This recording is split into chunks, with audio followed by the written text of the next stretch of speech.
আজকের বিশেষ বৈঠকে এলেন, কি বলবেন? বিশেষ না, এটা কন্টিনিউয়াস। আপনাদের এগুলো বিশেষ বিশেষ কোথা থেকে আমদানি করেন এগুলো? মানে এটা বিশেষের কিছু নেই। আমি পঞ্চায়েত সমিতির পদাধিকার বলে সদস্য, আর এটা আমার জায়গা। আমি 4 দিন অন্য জেলাতে গেলে আবার নন্দীগ্রামে আসি।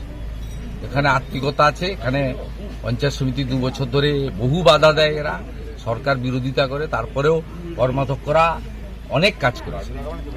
কি বার্তা দিলেন পঞ্চায়েত সমিতির কর্মাধ্যক্ষ বা প্রধানদের? কিছু উন্নয়নের কাজের রিভিউ হলো।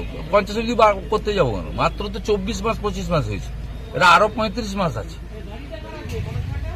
এতদিন কি কাজকর্ম করেছে তার রিভিউ হয়েছে।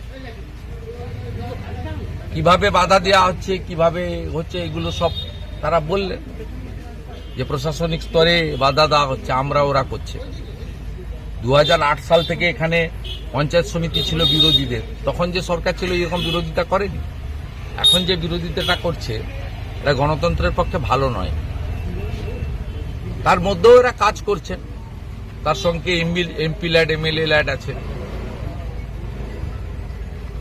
এটা রুটিন মিটিং, এই মিটিং মাঝে মাঝেই হয়। আজকে পঞ্চায়েত সমিতির সভাপতির কক্ষে আমি বসেছিলাম। আমি এখানকার বিধায়ক এবং সদস্য বটে পঞ্চায়েত সমিতি। এটা স্বাভাবিকভাবে আমার এখানে আসার দায়িত্বের মধ্যেও পড়ে, কর্তব্যের মধ্যেও পড়ে, অধিকারের মধ্যেও পড়ে। বলছি ফের শিরোনামে